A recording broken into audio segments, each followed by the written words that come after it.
Hello everyone, welcome back to Adovista classes. मैं अंकिता शर्मा आप सभी के सामने लेके आ गई वैल्यू एडिशन कोर्स का subject the art of being happy, खुश रहने की कला। तो आप लोग सबसे पहले चैनल को लाइक शेयर एंड सब्सक्राइब कर दीजिए ताकि कोई भी नोटिफिकेशन आने वाला आपको मिल सके, क्योंकि आने वाली वीडियोस में मैं सेकंड वैक के सब्जेक्ट को कंप्लीट कराने वाली हूँ। एंड अपने फ्रेंड्स के साथ वीडियो को जरूर शेयर कर दें। देन आते हैं हम लोग अपने सिलेबस। तो हम अपने सिलेबस को देखते हैं। तो हमारा जो फर्स्ट यूनिट है वो है मानव पारिस्थितिकी और खुशी की व्याख्यान। ठीक है, इसमें हम लोग ह्यूमन इकोलॉजी एंड हैप्पीनेस के बारे में देखने वाले हैं कि जो खुशी है वो किस तरीके से, जैसे पर्यावरणीय खुशी, सामाजिक खुशी, भावनात्मक, शारीरिक, मनोवैज्ञानिक, और खुशी के हार्मोनल आधार को हम लोग देखेंगे, और तनाव है उससे किस तरीके से निपटा जाए। ठीक है, ये इसको एक स्किल के रूप में हम लोग देखेंगे। एंड हमारा जो हम अपने सेकंड यूनिट को देखते हैं जो कि खुशी का इंडोलॉजिकल सिद्धांत। इसके अंदर हम लोग पंचकोश के बारे में देखेंगे, कल्याण का विचार क्या है, स्वयं और दूसरों का विचार, खुशी का पदानुक्रम चरण देखेंगे। देन हम अपने थर्ड यूनिट पे आते हैं जो कि है खुशी अंतर संस्कृति संदर्भ। इसके अंदर हम लोग देखेंगे संस्कृति और खुशी का पारस्परिक संबंध। देन हम लोग देखेंगे आत्म साक्षरता की ओर, ये सारी चीजें हम लोग देखेंगे। ठीक है, देन हमारा जो फोर्थ यूनिट है उसमें हम लोग देखेंगे खुशी का स्थानीय और वैश्विक परिप्रेक्ष्य। तो चलिए हम लोग अपने फर्स्ट यूनिट को शुरू करने से पहले हम लोग ये देखेंगे कि खुश रहने की कला जो है वो क्या है। ठीक है, जो हमारा सब्जेक्ट है खुश रहना, the art of being happy, तो इसके बारे में जानेंगे कि होता क्या है। खुश रहना एक ऐसी कला है जिसे सीखने और अभ्यास करने की आवश्यकता है। ठीक है, खुश रहना नॉर्मली आज के टाइम में लोगों के पास इतना ज्यादा स्ट्रेस हो गया है, डिप्रेशन हो गया है, एंड बहुत ज्यादा लोग टेंशन लेते हैं, तो आज के टाइम में खुश रहना इतना ईजी नहीं है। इसीलिए तो ये सब्जेक्ट हमें पढ़ाया जा रहा है। तो अगर आज के टाइम में इसको पढ़ाया जा रहा है, इसका मतलब कि सच में इस चीज की जरूरत है, इस सब्जेक्ट को पढ़ने की जरूरत है। और आप लोग इस सब्जेक्ट को बहुत ज्यादा डिफिकल्ट वे में लेके मत चलना, क्योंकि ये नॉर्मली हमारी बेसिक लाइफ से रिलेटेड है। ठीक है, अगर आप ये वाला वीडियो अगर एक बार भी वॉच कर लेते हो और इसके पॉइंट्स को देख लेते हो, तो पेपर के पॉइंट ऑफ व्यू से देखा जाए तो आप लोग बहुत अच्छा स्कोर कर सकते हो। लेकिन अगर आप रियल लाइफ में भी अगर इसको उतारने की कोशिश करो तो उसके लिए भी आपके लिए ये बहुत हेल्पफुल होने वाली है वीडियो। ठीक है, एंड ये सब्जेक्ट भी इसीलिए गवर्नमेंट के द्वारा इस सब्जेक्ट को लाया गया है, ताकि आप लोगों को कुछ अलग चीजें सीखने को मिले। ठीक है, और अपने स्ट्रेस को आप लोग दूर कर पाओ। ठीक है, तो इन सब चीजों के बारे में हम लोग देखते हैं। तो ठीक है, यह एक मानसिक अवस्था है जो हमारे जीवन के विभिन्न पहलुओं पर निर्भर करती है। ठीक है, खुश रहने के लिए हमें ना केवल अपने सोच दृष्टिकोण में परिवर्तन लाना होगा, बल्कि दैनिक जीवन में भी कुछ सकारात्मक आदतों को शामिल करना होगा। ठीक है, हमें खुश रहना है तो सिर्फ हम लोगों को अपना सोच और अपना दृष्टिकोण बदलने की जरूरत नहीं है, बल्कि हमारा जो लाइफ का रूटीन है उसको भी चेंज करना पड़ेगा। ठीक है, तो उसके अंदर सबसे पहले हम लोगों का आता है स्वीकार्यता और संतोष। ठीक है, हम लोगों को अपने जो भी लाइफ स्टाइल है उसको स्वीकारना होगा कि हम लोगों के पास आज के टाइम में ये सोर्स है।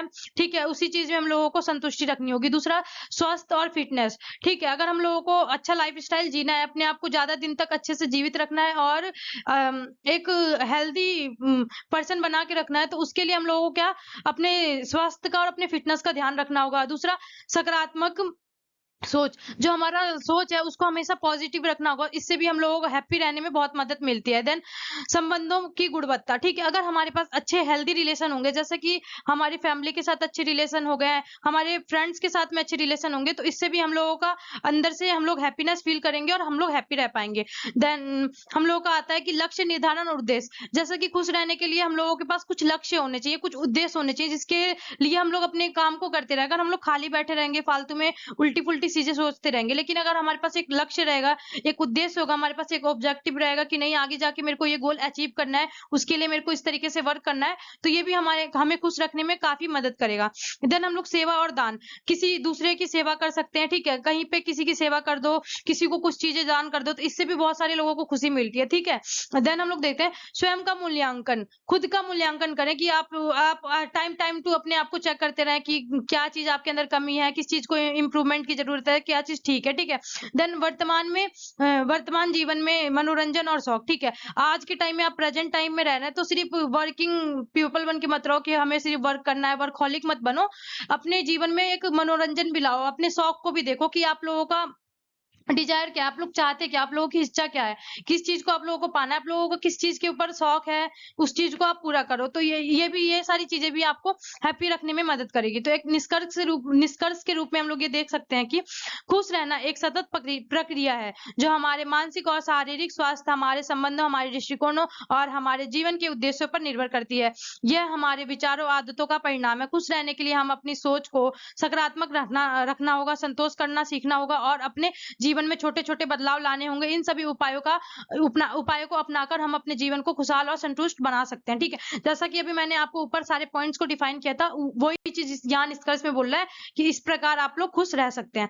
देन चलते हैं हम लोग, तो हमारा जो फर्स्ट यूनिट है वो क्या है, मानव पारिस्थितिकी, ह्यूमन इकोलॉजी। इसके अंदर हम लोग इसके अंदर हम लोग देखेंगे कि जो मानव पारिस्थितिकी है उसके बारे में और मनुष्य के बारे में कैसा संबंध है, इसके बारे में हम लोग देखेंगे। तो जो मानव पारिस्थितिकी है वो एक अंतर विषयी क्षेत्र है जो मनुष्य और उनके पर्यावरण के बीच में संबंध का अध्ययन कराता है। ये पर्यावरणीय, सामाजिक, सांस्कृतिक कारकों को एक साथ लेकर चलता है, कैसे मनुष्य और पर्यावरण एक दूसरे को प्रभावित करते हैं, ये इसके अंदर हम लोगों को देखने को मिलता है। तो जो मानव पारिस्थितिकी है और खुशी के बीच में हम लोग को एक गहरा संबंध देखने को मिलता है। वो कैसे कि स्वास्थ्य और पर्यावरण, अगर हम लोगों का स्वास्थ्य अच्छा है तो पर्यावरण पे भी निर्भर करता है। वो किस तरीके से, प्रदूषण, जलवायु परिवर्तन, प्राकृतिक संसाधन की कमी जैसे पर्यावरणीय समस्याएं व्यक्तियों की खुशी को नकारात्मक रूप में प्रभावित करते हैं। अगर हमारा पर्यावरण दूषित होगा, जलवायु अच्छी नहीं होगी, वहां की प्राकृतिक संसाधनों की कमी होगी, तो क्या होगा, हमारे ऊपर एक नकारात्मक इफेक्ट देखने को मिलेगा, जिससे हम लोगों की खुशी प्रभावित होगी, हम लोग अच्छे से खुश नहीं रह पाएंगे। ठीक है, देन हम लोगों का सेकंड पॉइंट आता है सामाजिक परिस्थिति की।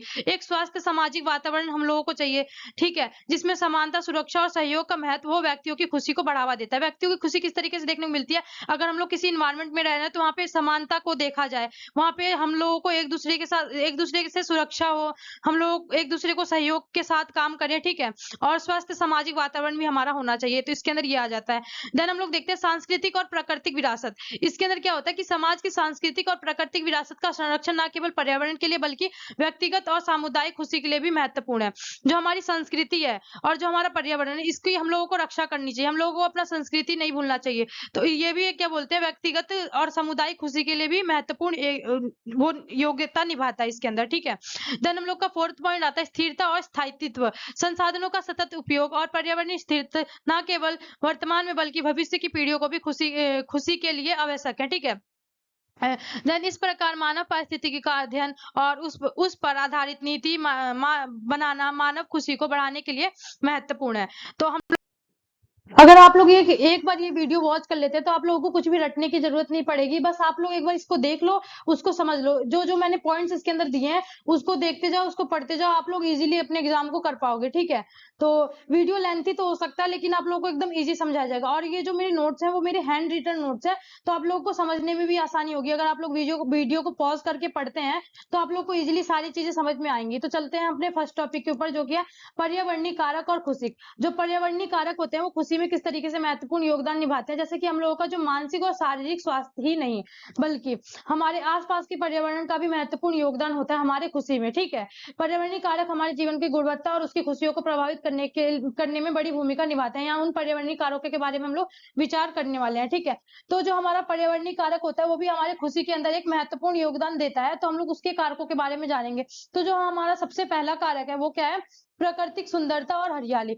जो मतलब हमारी जो प्राकृतिक सुंदरता मानसिक स्वास्थ्य पर सकारात्मक प्रभाव डालती है। ठीक है, पार्क, उद्यान, जंगल और समृद्ध तट पर जैसे प्राकृतिक संसाधनों के में समय बिताने से हमारा मन जो होता है वो शांत होता है और खुशी का अनुभव हम लोग कर पाते हैं। हमारा हरे भरे स्थानों में रहने वाले लोग अधिक खुश और तनाव मुक्त महसूस करते हैं। जैसा कि आप लोग जानते हैं, अगर हम लोगों का प्राकृतिक अच्छा होगा, प्राकृतिक सुंदरता और हरियाली होती है, वो हमारे माइंड पे एक अच्छा इफेक्ट डालती है, पॉजिटिव इम्पैक्ट डालती है।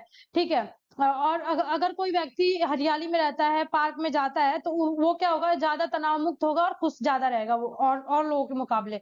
दूसरा पॉइंट क्या आता है, सामाजिक परिवेश। हमारा समाज कैसा है, जैसे हमारे आसपास के लोग कैसे हैं, समुदाय भी हमारी खुशी में महत्वपूर्ण भूमिका निभाती है। एक सकारात्मक और सहायक सामाजिक परिवेश हमें मानसिक और भावनात्मक समर्थन देता है। जहां हम अपने दोस्तों, परिवार और पड़ोसियों के साथ अच्छे संबंध बनाए रखते हैं, वहां हमें अधिक खुश और सुरक्षित महसूस होता है। अगर हमारा परिवार अच्छा, हमारे दोस्त अच्छे हैं, हमारे पड़ोसी अच्छे हैं, तो क्या होगा, ये भी हमें एक सकारात्मक रूप में एक अच्छा सुरक्षित देखने को मिलेगा, जिससे हमारा मन खुश रहेगा।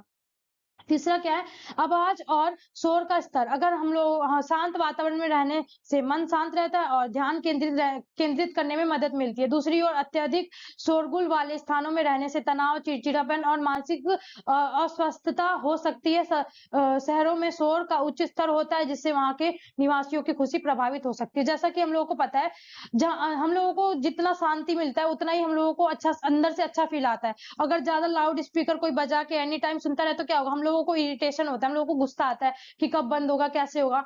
और अगर हम लोग देखें तो हम लोग गाँव का वातावरण देखें तो बहुत शांतिपूर्ण होता है, वहाँ पे बहुत सारी हरियाली देखने को मिलती है, वहाँ का वातावरण भी बहुत अच्छा होता है। लेकिन अगर हम लोग अगर शहरों का बात करें, दिल्ली जैसे शहर का बात करें, तो यहाँ पे देखेंगे तो यहाँ पे बहुत सारा हम लोगों को शोरगुल देखने को मिल जाएगा, ट्रैफिक्स का, गाड़ी का, उसके बाद से आस-पास का जो माहौल होता है वो भी बहुत ज़्यादा शोरगुल होता है। तो इससे ये भी हम लोगों की जो खुशी होता है उस पे प्रभावित करता है। तो चौथा पॉइंट आता है हम लोगों का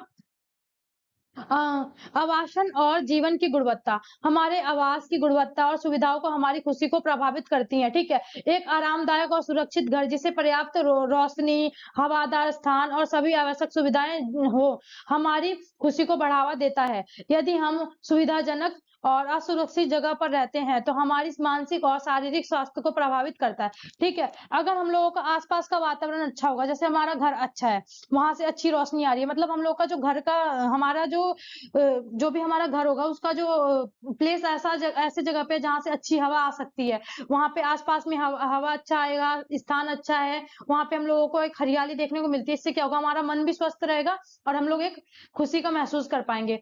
पांचवा पॉइंट आता है सामाजिक और सार्वजनिक सेवाएं। पर्यावरण में उपलब्ध सामाजिक और सार्वजनिक सेवाएं जैसे अच्छे स्कूल, अस्पताल, परिवहन सुविधाएं और मनोरंजन स्थल भी हमारी खुशी पर असर डालते हैं। उच्च गुणवत्ता वाली सेवाओं की उपलब्धता से जीवन की गुणवत्ता बेहतर होती है और लोगों को संतोष और खुशी मिलती है, ठीक है?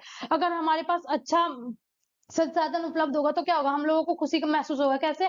अगर हमारे पास अच्छा स्कूल होगा, अगर हम लोगों के जो भी मतलब हमारे भाई बहन हैं या फिर किसी के पेरेंट्स है, कोई पेरेंट्स है, उनके बच्चे अच्छे स्कूल्स में जा रहे हैं, तो उनको एक अच्छा अंदर से फील आएगा कि हाँ, अच्छे अच्छे से पढ़ रहे हैं मेरे बच्चे। अस्पताल आसपास में अवेलेबल होगा, परिवहन की सुविधाएं अच्छी होंगी, मनोरंजन स्थल होगा, तो क्या होगा, एक खुशी वो लोग महसूस कर पाएंगे।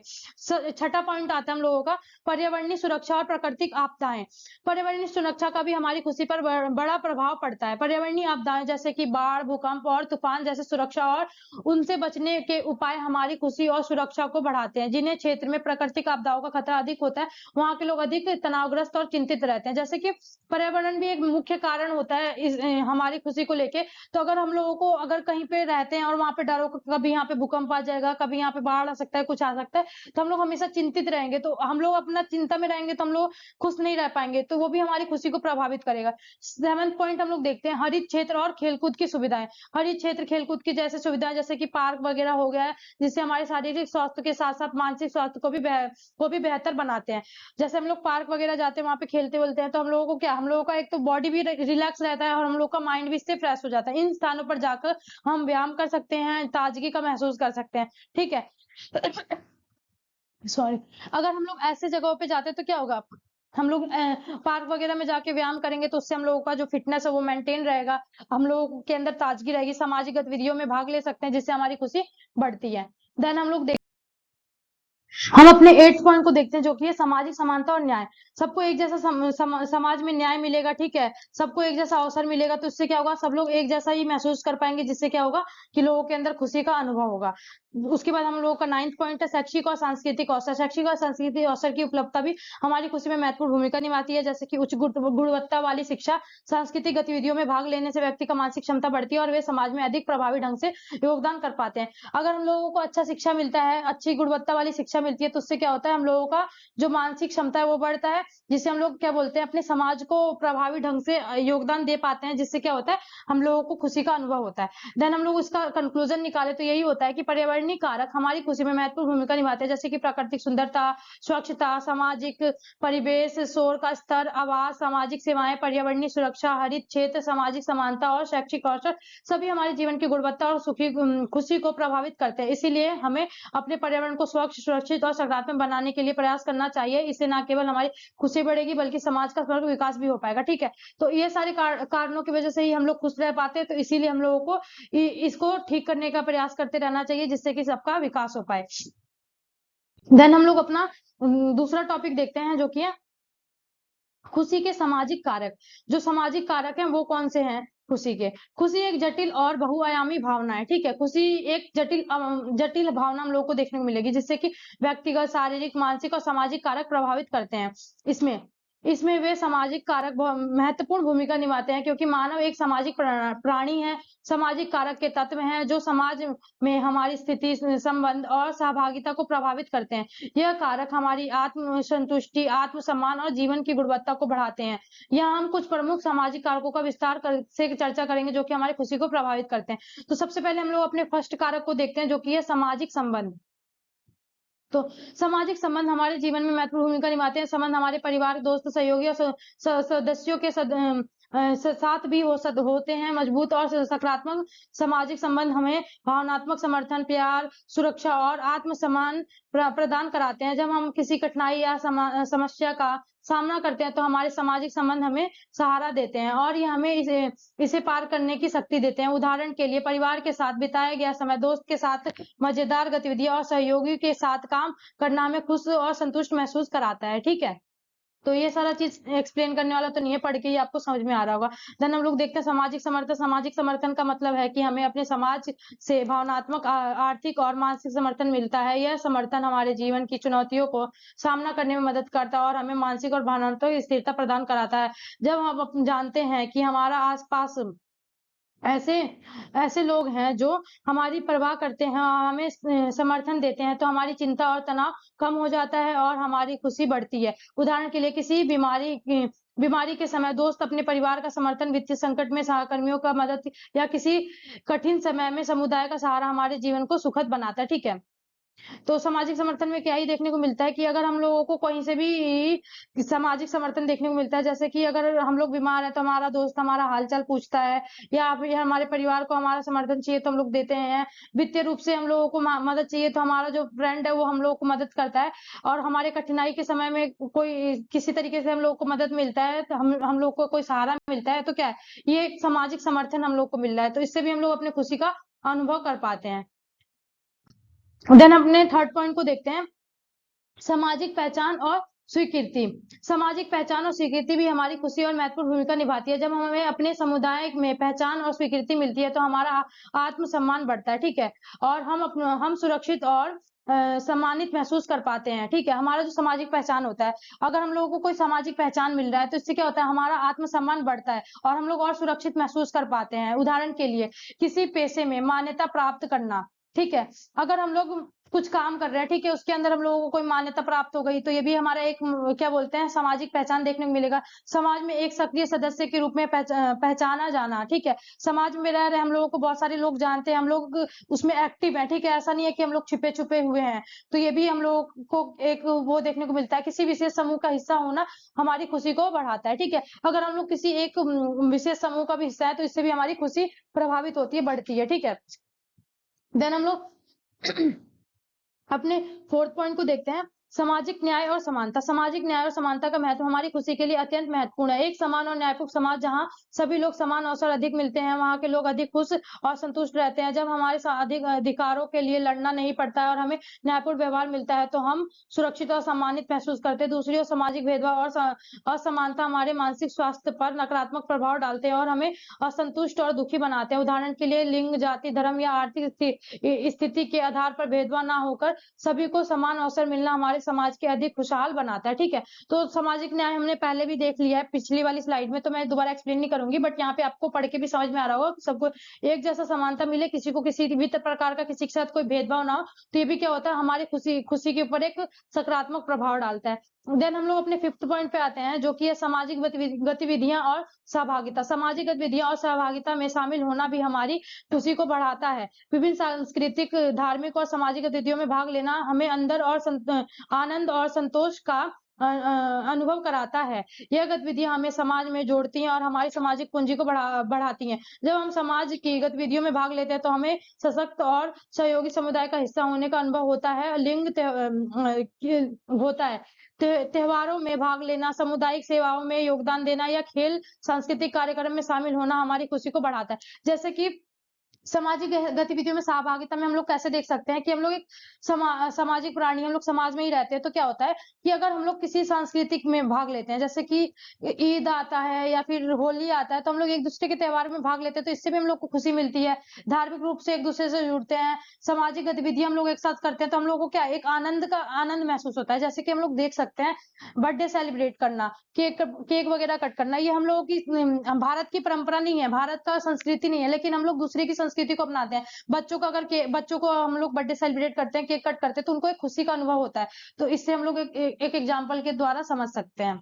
हम लोग दूसरा वैश्विक तौर पे हम लोग एक दूसरे से जुड़ रहे हैं, जिससे हम लोग दूसरे के कल्चर को अपना रहे हैं, तो इससे हम लोगों को खुशी मिल रही है। ये भी एक पॉइंट है इसके अंदर।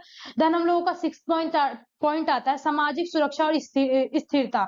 सामाजिक सुरक्षा और स्थिरता भी हमारी खुशी में महत्वपूर्ण भूमिका निभाते हैं। जब हम एक स्थिर और सुरक्षित समाज में रहते हैं, तो हमें भविष्य की चिंता कम होती है और हम मानसिक शांति अनुभव करते हैं। ठीक है, अगर हम लोग एक अच्छे समाज के अंदर रह रहे हैं, तो हम लोगों को भविष्य का चिंता नहीं होता है और हम लोग नॉर्मली ठीक रहते हैं। एक सुरक्षित समाज में अपराध दर कम होती है। ठीक है, अगर हम लोगों को पता है कि हम लोग जिस समाज में रह रहे हैं वो सुरक्षित है, तो यहाँ पे अपराध होने की भी संभावना कम हम लोगों को देखने को मिलती है। और उसके बाद से लोग अधिक स्वतंत्र और सुरक्षित महसूस करते हैं। उदाहरण के लिए अच्छी पुलिस व्यवस्था, न्यायिक प्रणाली की मजबूती और समाज में कानूनी और व्यवस्था का पालन हमें सुरक्षित और खुशहाल महसूस करता है। ठीक है, अगर हम लोग को पता है कि हम लोग अच्छे समाज में रह रहे हैं, वहाँ पे पुलिस व्यवस्था अच्छी है, ठीक है, कानून व्यवस्था अच्छी है, यहाँ पे कोई अपराध नहीं होगा, चोरी वगैरह नहीं होगा, तो क्या होगा, इससे भी हम लोगों का जो माइंड होता है वो रिलैक्स होता है, हम लोग खुशी का अनुभव कर पाते हैं। देन हम लोग अपना 7th पॉइंट देखते हैं, शैक्षिक और सांस्कृतिक अवसर।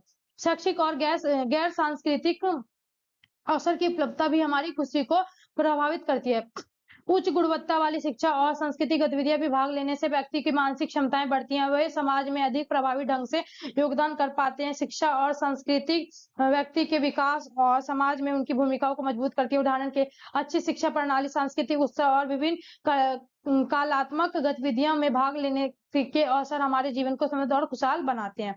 देन हम लोग अगर इसका पूरे का कंक्लूजन निकालें, तो यही पता चलता है कि सामाजिक कारक हमारी खुशी का एक महत्वपूर्ण हिस्सा है। मजबूत सामाजिक संबंध, समर्थन, पहचान, न्याय, सहभागिता, सुरक्षा और शैक्षिक और सांस्कृतिक अवसर हमें एक संतुष्ट और खुशहाल जीवन जीने में मदद करते हैं। इसलिए सकारात्मक सामाजिक परिवेश को बढ़ावा देना और इन सामाजिक कारकों को समर्थन करना आवश्यक है। इससे न केवल हमारी व्यक्तिगत खुशी बढ़ती है, बल्कि समाज का समग्र विकास हो पाता है। जब हम एक खुशहाल और संतुष्ट समाज में रहते हैं, तो हम अपने जीवन को अधिक सकारात्मक, स्वस्थ और पूर्ण महसूस करते हैं। ठीक है, तो आगे बढ़ते हैं और हम लोग देखते हैं अपने नेक्स्ट टॉपिक को, जो कि है खुशहाली के शारीरिक कारक, फिजिकल वेलबींग ऑफ हैप्पीनेस। ठीक है, तो इसमें हम लोग देखेंगे खुशहाली एक संपूर्ण जीवन अनुभव है, जिससे मानसिक, सामाजिक और सांस्कृतिक स्वास्थ्य का महत्वपूर्ण योगदान होता है।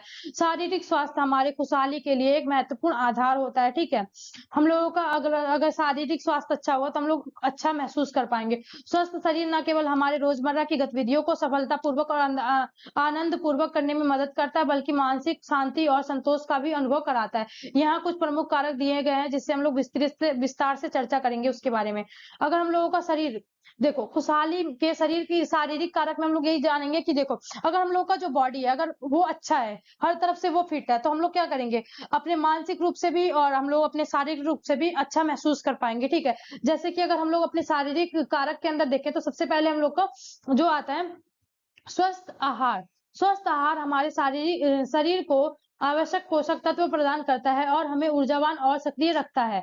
संतुलित आहार में फलों, सब्जियों, अनाज, प्रोटीन और स्वास्थ्य वसा का उचित मिश्रण होना चाहिए। सही आहार न केवल हमें बीमारियों से बचाने और बल्कि हमारे मानसिक स्वास्थ्य को भी बेहतर बनाता है। स्वस्थ भोजन हमारे मानसिक को आवश्यक पोषक तत्व देता है, जो जिससे हमें अधिक केंद्रित और उत्साहित और खुश रहते हैं। ठीक है, अगर हम लोग अच्छा भोजन करेंगे, जैसे अगर हम लोग अच्छा भोजन करेंगे और जिसके अंदर हम लोग की अच्छी ताजी सब्जियां आ गई, हरी भरी अनाज आ गए, प्रोटीन आ गया, हम लोगों का स्वास्थ्य अच्छा रहेगा, तो हम लोग अच्छा अनुभव कर पाएंगे, एक्टिव रह पाएंगे। ठीक है, पढ़ाई वगैरह कर पाएंगे इजीली। ठीक है, तो ये सारे कारक हम लोगों का शारीरिक कारक पे एक स्वस्थ आहार भी हम लोग का निर्भर करता है। नियमित व्यायाम, नियमित व्यायाम हमारे शरीर और मानसिक स्वास्थ्य के लिए अत्यंत महत्वपूर्ण है। व्यायाम हमारे शरीर को फिट और सक्रिय रखता है, हृदय स्वास्थ्य को बेहतर बनाता है, मांसपेशियों को मजबूत करता है और वजन को नियंत्रित रखता है। इसके अलावा व्यायाम मानसिक तनाव को कम करता है और मूड को बेहतर बनाता है। व्यायाम के दौरान शरीर में एंडोर्फिन नामक हार्मोन रिलीज होता है, जिससे क्या होता है कि जो प्राकृतिक रूप से खुशी और संतोष का अनुभव कराता है। योगा, दौड़ना, साइकिल चलाना, तैराकी या जिम जाना जैसी गतिविधि हमारे शारीरिक और मानसिक स्वास्थ्य को बेहतर बनाती है। ठीक है, अब नियमित व्यायाम में क्या आ गया, अगर हम लोग को फिट रहना है तो उसके लिए हम लोगों को योगा करना पड़ेगा, जिम जाना होगा, साइकिल वगैरह चलाते हैं। ठीक है, तो इन सब चीजों से क्या होता है, हम लोगों का बॉडी अच्छा रहता है, तो ये भी एक शारीरिक कारक में आता है। और हम लोग थर्ड पॉइंट देखें तो उसमें आता है पर्याप्त नींद। एक अच्छा नींद होना चाहिए, हम लोगों को लेना चाहिए। जैसे कि पर्याप्त नींद हमारे शरीर और मस्तिष्क को आराम और पुनरुत्थान का समय देती है।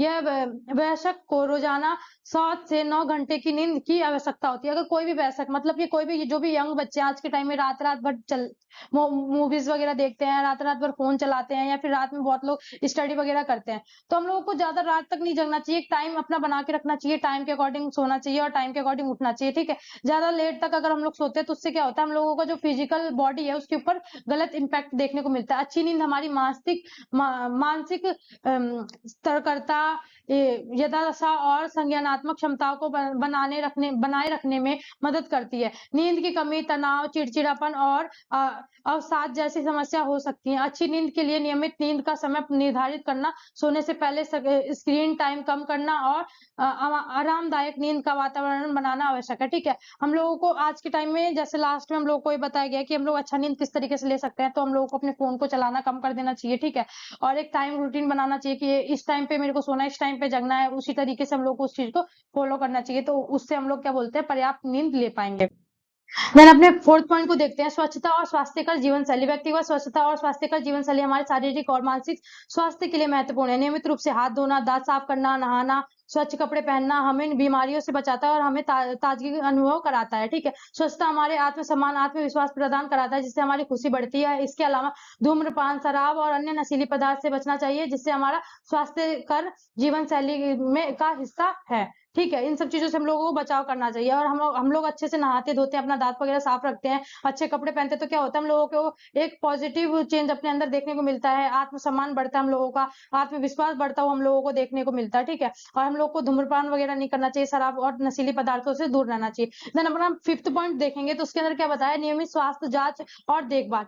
नियमित स्वास्थ्य जांच और उचित देखभाल से हम अपने स्वास्थ्य की स्थिति का समय पर पता लगा सकते हैं और आवश्यक उपाय कर सकते हैं। डॉक्टर के नियमित चेकअप, आवश्यक टीकाकरण और बीमारियों के लक्षणों की पहचान और उपचारों से हम गंभीर बीमारियों से बच सकते हैं और स्वस्थ जीवन जी सकते हैं। अपनी स्वास्थ्य समस्याओं को नजरअंदाज नहीं करना चाहिए और समय पर इलाज कराना चाहिए। तो यही सारा चीज हम लोगों को इसमें बता रहा है, पढ़ के समझ में आ रहा है। देन हम लोग सिक्स पॉइंट को देखते हैं, जो तनाव प्रबंधन।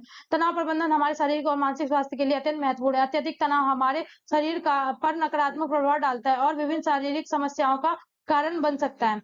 तनाव को प्रबंधित करने के लिए योग, ध्यान, गहरी सांस लेने की तकनीक, मनोवैज्ञानिक परामर्श का सहारा लिया जा सकता है। स्वास्थ्य शरीर गतिविधि और मन को शांति हमारे खुशहाली को बढ़ाती है। ठीक है, अगर हम लोगों को तनाव आज के टाइम में बहुत ज्यादा देखने को मिलता है, जैसे तनाव प्रबंधन किस तरीके से किया जाता है, तो हम लोगों को एक शारीरिक और मानसिक स्वास्थ्य के लिए अत्यंत महत्वपूर्ण है। हम लोग स्ट्रेस कम रखें, हम लोग ज्यादा टेंशन ना लें। तो अगर हम लोगों को ऐसा हो रहा है तो हम लोग को योगा वगैरह करना चाहिए, ध्यान करना चाहिए, गहरी सांस लेनी चाहिए। इन सब तकनीकों से इसको कम कर सकते हैं। अगर इससे भी कम ना हो तो हमें मनोवैज्ञानिक परामर्श लेना चाहिए, मतलब साइकोलॉजिस्ट से हम लोगों को हेल्प लेनी चाहिए, उनसे मदद लेनी चाहिए। अगर वो जिस तरीके से बताते हैं वो चीजें फॉलो करनी चाहिए उसके बाद से। देन अपने 7 पॉइंट को देखते हैं, जो कि है स्वास्थ्यकर आदतें। स्वास्थ्यकर आदतें जैसे धूम्रपान ना करना, शराब का सेवन सीमित रखना और नशीली दवाओं से दूर रहना हमारे शारीरिक स्वास्थ्य को सुरक्षित और मजबूत बनाती है। यह आदतें न केवल हमें बीमारियों से बचाती है बल्कि हमारे मानसिक स्वास्थ्य को भी बेहतर बनाती है। देन हम लोग देखते हैं पर्यावरणीय स्वास्थ्य। हमारे आसपास का वातावरण भी हमारे शारीरिक स्वास्थ्य को प्रभावित करता है। स्वच्छ और प्रदूषण मुक्त वातावरण में रहन सहन, पानी, अच्छा साफ सुथरा पानी, स्वास्थ्य भोजन हमारे शारीरिक स्वास्थ्य को बनाए रखने में मदद करता है। स्वास्थ्य पर्यावरण में हम ताजगी और सकारात्मकता का अनुभव कर सकते हैं, जो हमारी खुशहाली को बढ़ाता है। ठीक है, ये तो हमने पर्यावरण वाले पॉइंट में भी देखा था, लेकिन अगर हम लोगों को अपने शारीरिक रूप से भी स्वस्थ रहना है तो वो भी पर्यावरण भी शारीरिक रूप से स्वस्थ रहने के लिए हम लोगों का एक मुख्य योगदान दे।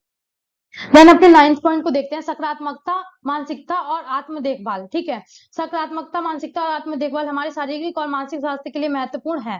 खुद के प्रति सकारात्मक सोच रखना, आत्मसम्मान बढ़ाना और अपनी देखभाल करना हमें मानसिक संतुलन और खुशी प्रदान करती है। ठीक है, अगर हम लोग खुद का ध्यान रखते हैं, खुद के आत्मसम्मान को बढ़ाते हैं, तो ये भी हम लोगों को एक खुशी प्रदान कराता है। ठीक है, तो हम लोग जो शारीरिक कारक है उसका निष्कर्ष देखें तो स्वस्थ आहार, नियमित व्यायाम, पर्याप्त नींद, स्वच्छता और जीवन शैली, नियमित स्वास्थ्य स्तर जांच, तनाव प्रबंधन, स्वास्थ्य स्तर आदतें, पर्यावरणीय स्वास्थ्य और सकारात्मक मानसिकता हमारे शारीरिक और मानसिक स्वास्थ्य को बेहतर बनाते हैं और हमें एक खुशहाल और संतोषजनक जीवन जीने में मदद करते हैं। हमें इन शारीरिक कारकों का ध्यान रखना चाहिए और अपने दैनिक जीवन में शामिल करना चाहिए, और ताकि हम ना केवल स्वस्थ से बल्कि खुशहाल जीवन भी जी सके। ठीक है, स्वस्थ ही नहीं बल्कि हम लोग खुशहाल भी जीवन जी सके, इसलिए हम लोग को शारीरिक कारकों का ध्यान रखना चाहिए। अगर हम अपने दूसरे टॉपिक पे आते हैं जो कि खुशहाली के भावनात्मक कारक, इमोशनल वेलबिंग ऑफ हैप्पीनेस। ठीक है,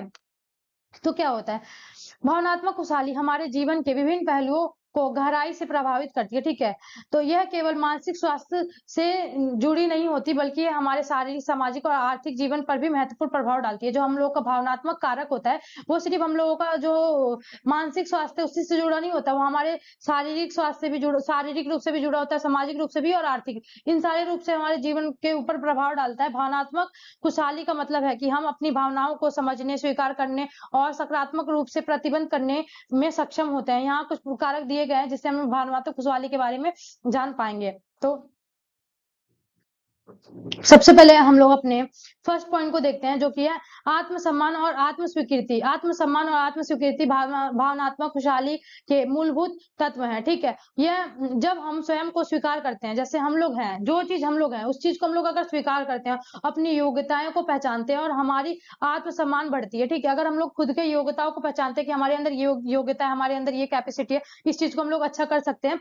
ऐसा नहीं है कि कोई भी इंसान आ गया बस यूं ही आ गया है, सबके अंदर कोई ना कोई एक कला होता है, कोई ना कोई आर्ट होता है, सबके अंदर कोई ना कोई एक योग्यता होता है, बस जरूरी है उस चीज को आप लोग पहचानो। अगर आप लोग उस चीज को पहचान लेते हो तो क्या आता है, आप लोगों के अंदर आत्मसम्मान आता है, आप खुद को स्वीकार कर पाते हो। हम अपने दोषों और कमजोरियों को भी स्वीकार करते हैं, उन्हें सुधारने का प्रयास करते हैं, इससे हमारा मानसिक शांति और संतोष का अनुभव होता है। अगर हम लोग को ये सारी चीजें पता चल जाती है तो क्या होता है, हम लोगों को एक मानसिक शांति मिलती है। ठीक है, नहीं तो हम लोगों को स्ट्रेस होता है हर चीज को लेके, तो यही है इसके अंदर। देन हम लोग अपने दूसरे पॉइंट को देखते हैं जो कि है सकारात्मक सोच। सकारात्मक सोच हमारे भावनात्मक स्वास्थ्य को बेहतर बनाने में मदद करती है। नकारात्मक विचारों को दूर करना और सकारात्मक दृष्टिकोण अपनाना हमें कठिन परिस्थिति में भी संतुलन बनाए रखने में मदद करता है। सकारात्मक सोच को हम अपने उत्साहित और ऊर्जावान महसूस करते हैं, जो हमारी खुशहाली को बढ़ाता है। ठीक है, अगर हम लोग एक पॉजिटिव सोच रखेंगे, ठीक है, पॉजिटिव थिंकिंग रखते हैं, तो क्या होता है, इससे भी हम लोगों को हम लोगों का जो खुशहाली है वो बढ़ता है। ठीक है, नेगेटिव चीजों को हम लोगों को इग्नोर करना चाहिए। ठीक है, इससे क्या होगा, हम लोग कठिन से कठिन परिस्थितियों को अपने आप को मोटिवेट करके रख पाएंगे। ठीक है, देन हम अपने थर्ड पॉइंट को देखते हैं, वो क्या है, भावनाओं का अभिव्यक्ति। अपनी भावनाओं को सही तरीके से व्यक्त करना भावनात्मक खुशहाली के लिए आवश्यक है। ठीक है, अब अपनी भावनाओं को हम लोग सही तरीके से अगर व्यक्त कर सकते हैं तो इससे भी हम लोग को एक खुशहाली मिलती है। जब हम अपनी भावनाओं को दूसरों को बताते हैं तो वे अंदर ही अंदर बढ़ती जाती है। ठीक है, मानसिक तनाव का कारण बनती है। अपनी भावनाओं को दोस्तों, परिवारों या किसी विश्वास पात्र व्यक्ति के साथ ही साझा करें, हमें मानसिक शांति, राहत प्रदान करता है। अगर हमारा कोई भी भावना है, जैसे अगर हमें खुशी है किसी चीज को लेके, हम लोग किसी को बताने तो उससे तो हमें अच्छा लगेगा, लेकिन अगर हमारे साथ कुछ बुरा हो गया, उसको हम लोग ऐसे इंसान को बता दे जो जाके 4 लोगों को और बता दे, अगर हमने उसे को बता दिया तो उससे हम लोग का क्या होगा, स्ट्रेस और ज्यादा बढ़ जाएगा कि भाई मैंने तो इसको बता दिया, ये 4 लोगों को और बता देगा। तो हम लोग को इस चीज का भी ध्यान देना चाहिए कि हम लोगों का जो फ्रेंड है, जो कि हम लोगों को क्लोज फ्रेंड है, जिसके ऊपर हम लोगों को विश्वास है, उसी को ऐसी चीजें हम लोगों को साझा करना चाहिए जिससे कि हम लोगों का मानसिक शांति बनी रहे, जिससे हम लोग को और ज्यादा तनाव ना उत्पन्न हो। देन अपने फोर्थ पॉइंट को देखते हैं, वो क्या है, स्वस्थ संबंध, सकारात्मक और स्वस्थ संबंध हमारे भावनात्मक सुख के लिए महत्वपूर्ण है। हमारे अपने परिवार, दोस्त और सहयोगियों के साथ मजबूत और सकारात्मक संबंध बनाए रखना हमारे भावनाओं को समर्थन और सुरक्षा प्रदान करता है। अच्छे संबंध हमारे आत्मसम्मान और सुरक्षा का अनुभव कराता है, जिससे हमारी भावनात्मक सुख बढ़ती है। भावनात्मक सुख किस तरीके से बढ़ता है? अगर हम लोगों का स्वस्थ संबंध होगा, अगर हमारे दोस्त, हमारी फैमिली, हमारे घर में सबके साथ, हमारे जो भी आसपास के लोग हैं उनके साथ अगर अच्छा संबंध रहेगा तो हम लोग का क्या होगा? भावनात्मक सुख हम लोग को देखने को मिलेगा। ध्यान और योग हमारे मानसिक और भावनात्मक स्वास्थ्य के लिए अत्यंत लाभकारी है। ध्यान से हम अपने विचारों को नियंत्रित कर सकते हैं और मानसिक शांति प्राप्त कर सकते हैं। योग हमारे शारीरिक और मानसिक संतुलन को बनाए रखता है और हमें तनाव और चिंता से मुक्त कराता है। नियमित ध्यान और योग से हमारे जीवन में सकारात्मकता और खुशी आती है। ठीक है, अगर हम लोग रोज डेली ध्यान करते हैं, ध्यान लगाते हैं, जैसे मेडिटेशन कर रहे हैं और हम लोग योगा वगैरह कर रहे हैं, तो क्या होगा? हम लोगों को आंतरिक रूप से बहुत अच्छा फील होगा, जिससे हम लोगों का इमोशनल डेवलपमेंट हो पाएगा। देन हम लोग अपने 6 पॉइंट को देखते हैं। तनाव प्रबंधन हमारे भावनात्मक और मानसिक स्वास्थ्य के लिए अत्यंत महत्वपूर्ण है। अत्यधिक तनाव हमारे शरीर और मानसिक स्वास्थ्य को नकारात्मक प्रभाव डालता है। तनाव को प्रबंधित करने के लिए योग, ध्यान, गहरी सांस लेना, तकनीकी और मनोवैज्ञानिक परामर्श का सहारा लिया जा सकता है। स्वास्थ्य शारीरिक गतिविधियों और मन को शांति हमारे खुशहाली को बढ़ाती है। ठीक है, अब देखो आप लोगों को ना, अगर हम लोग देखें इमोशनल में या फिर फिजिकल में या साइकोलॉजिकल, इन सारे हैप्पीनेस के अंदर हम लोग देखें तो पॉइंट्स हम लोगों के सेम आएंगे, बस उसको एक्सप्लेनेशन करने का जो तरीका होगा वो चेंज होगा। इमोशनल में उसको अलग तरीके से थोड़ा बता देगा, पॉइंट वही रहेगा, तनाव प्रबंधन। फिजिकल में किसी और रूप में हम लोगों को उसको बताना है। ठीक है, तो आप लोगों को ये चीजें याद करना बहुत ईजी हो जाएंगी, क्योंकि आपको सिर्फ पॉइंट याद रखना है, बाकी आपको खुद ही डिफाइन करना है एग्जाम में। तो आगे बढ़ते हैं हम लोग। 7 पॉइंट देखते हैं, माफ करना और भूलना। माफ करना तथा भूलना हमें भावनात्मक रूप से मुक्त कराता है। ठीक है, अगर हम लोगों का किसी के साथ भी अगर अच्छा संबंध नहीं है, उसके साथ हमारा किसी के साथ कोई कॉन्फ्लिक्ट है, तो हम लोग अगर उसको माफ कर देते हैं और उस चीज को भूल जाते हैं, तो क्या होगा? हम लोग तनाव मुक्त रह पाएंगे। हम लोगों को ऐसा नहीं होगा कि स्ट्रेस सा फील नहीं होगा, उस चीज के बारे में नहीं सोचेंगे। जब हम दूसरों को माफ करते हैं तो हमें अपने अंदर की नकारात्मकता और कड़वापन को दूर करते हैं। ठीक है, हम लोग अपनी नेगेटिव एनर्जी को हम लोग हटा देते हैं, इससे हमें मानसिक शांति और संतोष का अनुभव होता है। माफ करना ना केवल हमारे संबंधों को सुधारने के लिए बल्कि हमारे भावनात्मक सुख को भी बढ़ाता है। देन हम लोग अपने 8th पॉइंट को देखते हैं, जो कि सामाजिक सहभागिता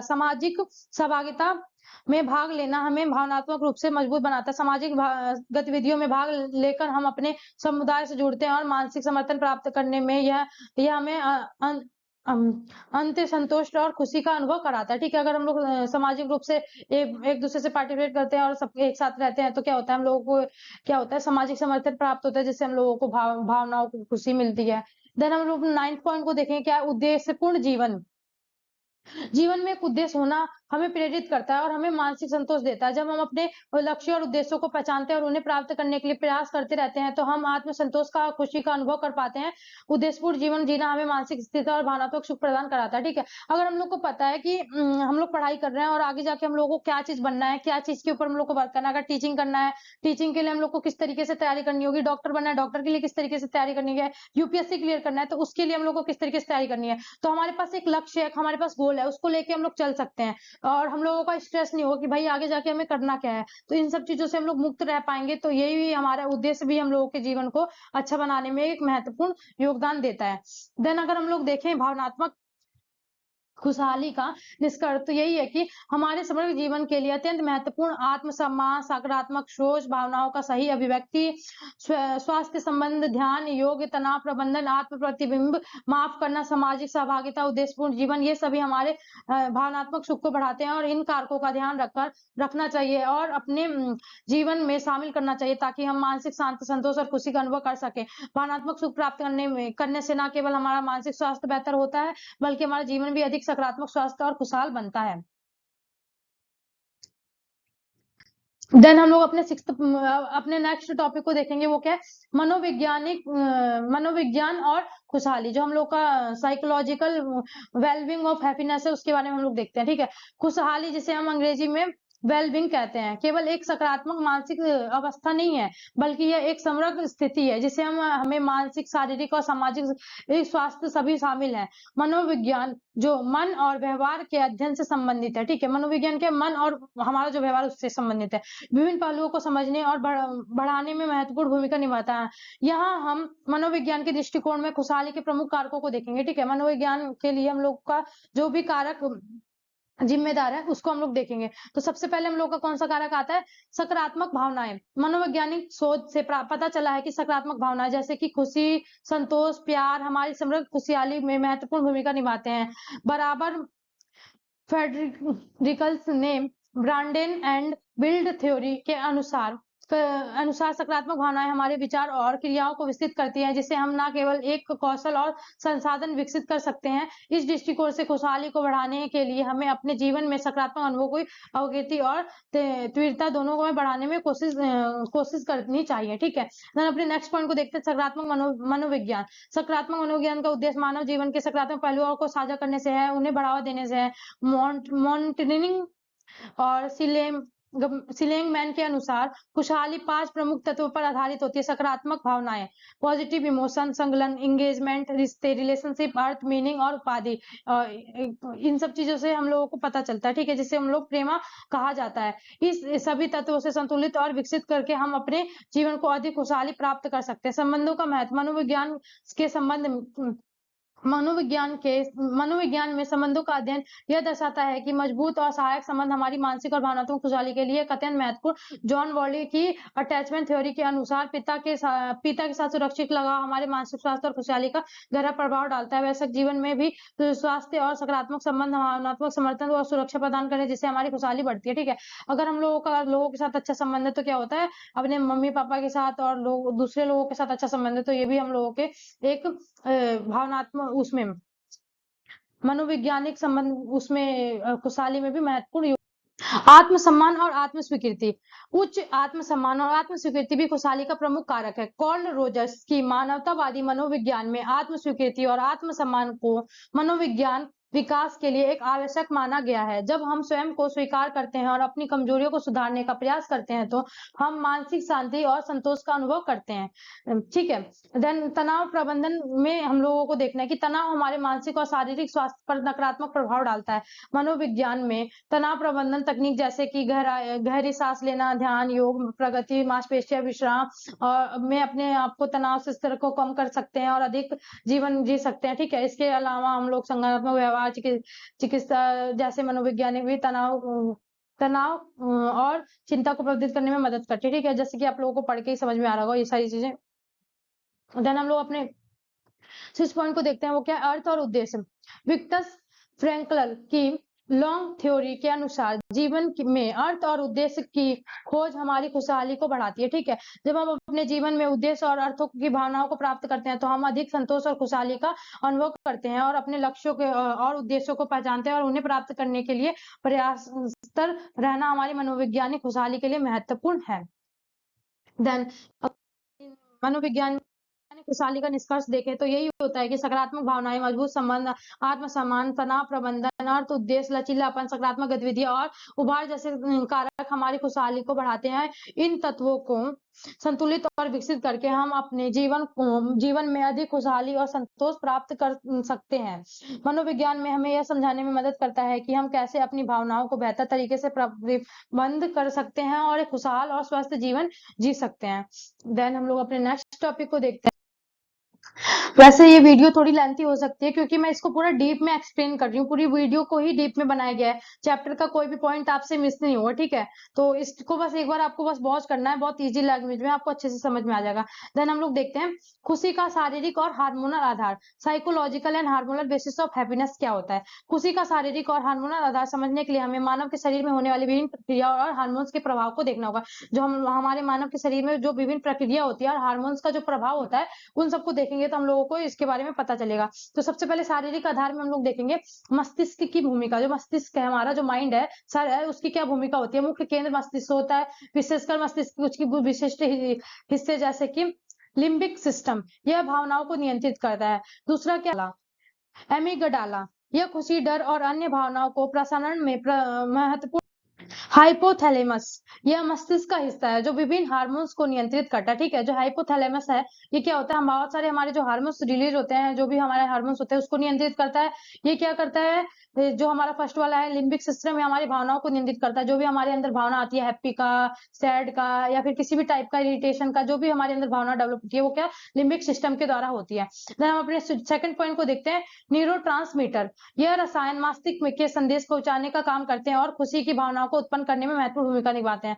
जो हम लोग का न्यूरोट्रांसमीटर होता है, क्या करता है, मस्तिष्क में एक संदेश पहुंचाने का काम करता है, जिसके अंदर सबसे पहले हम लोग को देखने को मिलता है यह इनाम प्रणाली में शामिल होता है। जब हमें कुछ अच्छा अनुभव होता है तो इसका स्तर बढ़ता है। ठीक है, डोपामिन जो होता है ये हम लोगों को, अगर हमें हैप्पीनेस वगैरह होता है तो क्या होता है, हमारे अंदर डोपामिन रिलीज होता है। उसके बाद हम लोग को देखने को मिलता है सेरोटोनिन। यह मूड को नियंत्रित करता है। इसकी कमी अवसाद का कारण बन सकती है। ठीक है, अगर इसकी कमी होगी तो उससे हम लोग को अवसाद वगैरह देखने को मिल सकता है। उसके बाद हम ऑक्सीटोसिन, इसे लव हार्मोन भी कहा जाता है और ये सामाजिक बंधन और विश्वास को बढ़ावा देता है। ठीक है, और जो ऑक्सीटोसिन होता है ये क्या होता है, लव हार्मोन होता है जो कि सामाजिक बंधनों को बढ़ावा देने में मदद करता है। ठीक है, देन हम लोगों का आता है एंडोफ्रिनस। ये प्राकृतिक दर्द निवारक होते हैं और खुशी और आनंद की भावना को बढ़ाते हैं। ठीक है, ये जैसे हम लोग का खुशी का या फिर आनंद का जो भी भावना होता है वो इसी के द्वारा हम लोग को देखने को मिलता है। देन हम लोग शारीरिक आधार देख लिया, हम लोग देखते हैं हार्मोनल आधार। जो हम लोगों का हार्मोनल आधार उसमें क्या है, डोपामिन। जब हम कुछ ऐसा करते हैं जो हमें खुशी देता है, जैसे कि अच्छा खाना खाना या पसंदीदा गतिविधि में भाग लेना, तो डोपामिन का स्तर बढ़ता है और ये हमारे मस्तिष्क का इनाम देता है और इसे हमें उस गतिविधियों को फिर से करने के लिए प्रेरित करता है। ठीक है, डोपामिन रिलीज होता है तो हम लोग खुश होते हैं और फिर मन करता है हम लोग बार बार उस गतिविधियों को दोहराएं। देन हम लोगों को हार्मोनल आधार में सोरोटोनिन देखने को मिलेगा, जिसमें कि हमारे मूड को स्थिर रखने में मदद करता है। धूप के समय में बिताना, व्यायाम करना और स्वस्थ आहार लेना सोरोटोनिन के स्तर को बढ़ा सकता है। ठीक है, ऑक्सीटोसिन, यह हार्मोन सामाजिक संबंधों और निकटता की भावनाओं को बढ़ावा देता है। गले लगाना, स्नेह दिखाना और सामाजिक संपर्क इसके स्तर को बढ़ावा देता है। जो हम लोगों का ऑक्सीटोसिन होता है वो कब रिलीज होता है, हम लोग किसी को गले लगाते हैं, ठीक है, या फिर हम लोग कडल वगैरह करते हैं, इन सब चीजों से हम लोग का क्या होता है, ऑक्सीटोसिन निकलता है। ठीक है, हार्मोन रिलीज होता है। देन हम लोग देखते हैं एंडोफ्रिनस। यह हार्मोन हमारे शरीर की प्राकृतिक दर्द निवारक के रूप में कार्य करता है और व्यायाम, हंसी और कुछ खाद्य पदार्थों जैसे चॉकलेट खाने के इनके स्तर में वृद्धि होती है। देन हम लोग अपना निष्कर्ष देखें तो खुशी का अनुभव करना एक जटिल प्रक्रिया है जिससे मानसिक के विभिन्न हिस्सों और कई हार्मोनल शामिल होते हैं। यह न केवल मानसिक भावनाओं की स्थिति है बल्कि शारीरिक हार्मोन प्रक्रिया का भी परिणाम है। खुशी की बढ़ाने के लिए स्वास्थ्य जीवन शैली, सामाजिक संपर्क और मानसिक स्वास्थ्य का ध्यान रखना महत्वपूर्ण है। देन हम अपने फर्स्ट यूनिट के लास्ट टॉपिक को देखते हैं, जो कि तनाव से निपटना एक जीवन रक्षक कौशल। ठीक है, कॉपिंग विद स्ट्रेस और लाइफ सेविंग स्किल। तो इसके बारे में देखते हैं। तो परिचय, कानूनिक जीवन में तनाव एक आम समस्या बन गया है, चाहे वह काम का दबाव हो, पारिवारिक जिम्मेदारी हो या व्यक्तिगत संघर्ष हो। तनाव हर किसी के जीवन में कभी ना कभी आता है। हालांकि महत्वपूर्ण यह है कि हम कैसे इस तनाव का सामना करते हैं और इसे प्रबंधित करते हैं। तनाव से निपटना एक जीवन रक्षक कौशल है जो न केवल हमारे मानसिक शारीरिक स्वास्थ्य को बेहतर बनाता है बल्कि हमारे जीवन की गुणवत्ता को भी बढ़ाता है। ठीक है, तो हम लोग देखते हैं कि जो तनाव के प्रभाव हैं वो क्या है। शारीरिक प्रभाव पहले देखेंगे, हृदय रोग होता है। ठीक है, अगर हम लोग तनाव लेते हैं तो क्या क्या होता है हम लोगों के साथ। तो लंबे समय तक उस स्तर के तनाव से हृदय रोग का खतरा बढ़ सकता है। तनाव हार्मोन जैसे कि कोर्टिसोल और एंडोनोलिन का उच्च स्तर रक्तचाप और हृदय की धड़कन को बढ़ा सकता है। ठीक है, देन हम लोग देखते हैं प्रतिरक्षा प्रणाली। तनाव हमारी प्रतिरक्षा प्रणाली को कमजोर कर सकता है जिससे हमें संक्रमण और बीमारियों का अधिक खतरा हो सकता है। देन हम लोग का पाचन समस्याएं, तनाव से पाचन तंत्र पर भी नकारात्मक प्रभाव पड़ सकता है, जैसे कि पेट दर्द, अपचन और अल्सर जैसे समस्याएं हो सकती हैं। देन हम लोग देखते हैं फोर्थ पॉइंट, नींद की कमी। तनाव नींद की गुणवत्ता को प्रभावित कर सकता है जिससे कि अनिद्रा और अन्य नींद संबंधी समस्याएं हो सकती हैं। ये हमारे शारीरिक प्रभाव थे। देन हम लोग के मानसिक प्रभाव क्या होते हैं तनाव के, अवसाद और चिंता। लगातार तनाव अवसाद और चिंता का कारण बन सकता है। यह मानसिक स्वास्थ्य पर गहरा प्रभाव डालता है, प्रभाव डाल सकता है, जिससे कि जीवन की गुणवत्ता कम हो सकती है। देन हम लोग देखते हैं ध्यान और स्मृति। तनाव से ध्यान केंद्रित करने और स्मृति में कमी हो सकती है। यह कार्य क्षमता और उत्पादकता को प्रभावित कर सकते हैं। देन हमारे मनोवैज्ञानिक विकास, यह लंबे समय तक चल रहे तनाव, पोस्ट ट्रॉमेटिक स्टेट डिसऑर्डर, जिसको पीटीएसडी जैसे गंभीर मानसिक स्वास्थ्य विकारकों के कारण बन सकता है। लेकिन अब हम लोग को पता चल गया कि तनाव किस तरीके से हो रहा है, उसके क्या प्रभाव हो रहे हैं हम लोगों के शारीरिक और मानसिक रूप से। लेकिन हम लोग अब देखेंगे कि तनाव के जो निपटने के तरीके कौन से हैं। ठीक है, शारीरिक गतिविधि, हम लोग को व्यायाम करना चाहिए। ठीक है, व्यायाम से हम लोगों को क्या होता है कि हार्मोन को नियमित व्यायाम तनाव हार्मोन को कम करता है, जिससे कि एंडोर्फिन को बढ़ाता है, जो मूड को बेहतर बनाता है। व्यायाम के रूप में दौड़ना, तैराकी, योग और साइकिल चलाना अपनाया जा सकता है। ठीक है, योग और ध्यान करके मन शांत रहता है और तनाव को कम करने में मदद मिलता है। यह तकनीकी सांस की गहराई और धीमी गति पर ध्यान केंद्रित करने की, जिससे मानसिक शांति मिलती है। देन हम लोग देखते हैं अपना आहार और पोषण। संतुलित आहार, एक स्वस्थ और संतुलित आहार तनाव में लड़ने में मदद कर सकता है। ताजे फल, सब्जियां, पूरे अनाज और प्रोटीन युक्त खाद्य पदार्थ शरीर और मस्तिष्क को पोषक देते हैं। देन हम लोग देखते हैं कैफीन और शर्करा की मात्रा की सीमित करना। ठीक है, कैफीन और शर्करा की मात्रा अत्यधिक मात्रा में तनाव को, चिंता को बढ़ा सकती है। इसे सीमित करना तनाव के प्रबंधन में सहायक हो सकता है। वीडियो काफी लॉन्ग होती जा रही है, इसलिए मैं थोड़ा जल्दी जल्दी एक्सप्लेन कर दे रही हूँ। बाकी जो नोट्स है वो इजी लैंग्वेज में है, तो आप लोग एक बार खुद भी पढ़ के इसको समझ सकते हैं। ठीक है, मानसिक और भावनात्मक तकनीक। ठीक है, तो इसको देखते हैं मानसिक और भावनात्मक तकनीक क्या होगी कि ध्यान और मेडिटेशन करके भी हम लोग अपने तनाव को कम कर सकते हैं। सकारात्मक सोच, ठीक है, हम लोग अपना पॉजिटिव सोच रखें, जैसे कि हम लोगों को सकारात्मक सोच, आत्म संवाद तनाव को कम करने में मदद करता है, जैसे कि कठिनाइयों का सामना करते समय सकारात्मक दृष्टिकोण बनाए रखना और मानसिक स्वास्थ्य को बेहतर बनाता है। मनोरंजन और शौक, अपने पसंदीदा शौक रुचियों को समय बिताना तनाव को कम करने में एक प्रभावी तरीके का मानसिक संतुलन को बनाए रखने में भी मदद करता है। देन देखते हैं हम लोग अपना सामाजिक समर्थन। मित्र और परिवार, अपने मित्रों और परिवारों के साथ समय बिताना और अपनी समस्याओं को साझा करना तनाव को कम करने में मदद कर सकता है। सामाजिक समर्थन मानसिक शांति और सुरक्षा की भावना प्रदान करता है। देन हम लोग देखते हैं समूह और समुदाय। किसी समुदाय या समूह से जुड़ना, चाहे वह धार्मिक, संस्कृति या शौक से संबंधित हो, सामाजिक समर्थन प्रदान कर सकता है और तनाव को कम करने में भी मदद करता है। देन पेशेवर सहायता। ठीक है, मनोचिकित्सा, यदि तनाव का स्तर अत्यधिक हो गया है तो आत्म प्रबंधन तकनीक पर्याप्त ना हो तो पेशेवर चिकित्सा सहायता लेना आवश्यक हो सकता है। यह मनोचिकित्सक या सलाहकार तनाव के कारणों की पहचान करने में और उन्हें प्रतिबंधित करने में मदद कर सकता है। देन सेकंड पॉइंट है संज्ञानात्मक व्यवहार थेरेपी, जिसको सीबीटीबी कहते हैं। एक प्रभावी चिकित्सक पद्धति है जो कि नकारात्मक सोच और पैटर्न को बढ़ाने और नकारात्मक व्यवहार को विकसित करने में मदद करती है। देन तनाव प्रबंधन के लाभ, शारीरिक स्वास्थ्य। ठीक है, तनाव प्रबंधन में शारीरिक स्वास्थ्य को बेहतर बनाने में महत्वपूर्ण भूमिका निभाता है। इससे हृदय रोग, उच्च रक्तचाप, मधुमेह और अन्य शारीरिक समस्याओं का खतरा कम होता है। बेहतर प्रतिरक्षा प्रणाली और स्वास्थ्य पाचन तंत्र भी तनाव प्रबंधन के परिणाम स्वरूप प्राप्त किया जा सकता है। मानसिक स्वास्थ्य, तनाव प्रबंधन मानसिक स्वास्थ्य को बेहतर बनाता है। यह अवसाद और चिंता को कम करने में मदद करता है और मानसिक स्पष्टता और एकाग्रता को बढ़ाता है। मानसिक शांति और संतुलन प्राप्त करने के लिए तनाव प्रबंधन आवश्यक है। देन हम लोग का जीवन की गुणवत्ता। ठीक है, तनाव प्रबंधन जीवन की गुणवत्ता को बढ़ाता है। यह हमें अपने जीवन में संतुलन और खुशहाली बनाए रखने में मदद करता है। बेहतर सामाजिक संबंध, मानसिक शांति और शारीरिक स्वास्थ्य के साथ हम एक समृद्ध और पूर्ण जीवन जी सकते हैं। अगर हम लोग इसका निष्कर्ष देखें तो निष्कर्ष हम लोग का यही निकल के आता है कि तनाव से निपटने का एक जीवन रक्षक कौशल है जो हमारी शैक्षिक, शारीरिक, मानसिक और सामाजिक स्वास्थ्य को बेहतर बनाता है। इसे प्रभावी ढंग से प्रबंधित करने के लिए हमें शारीरिक गतिविधियां, संतुलित आहार, मानसिक और भावनात्मक तकनीकों, सामाजिक समर्थन और पेशेवर सहायता का सहारा लेना चाहिए। तनाव को प्रतिबंधित करना न केवल हमारी वर्तमान जीवन की गुणवत्ता को बढ़ाता है बल्कि हमारे दीर्घकालिक स्वास्थ्य के कल्याण को भी सुनिश्चित करता है। इसलिए हम तनाव का प्रबंधन तकनीकों को अपने दैनिक जीवन में शामिल करना एक महत्वपूर्ण कदम है, जिससे हम एक स्वास्थ्य, खुशहाल और संतुलित जीवन जी सकते हैं।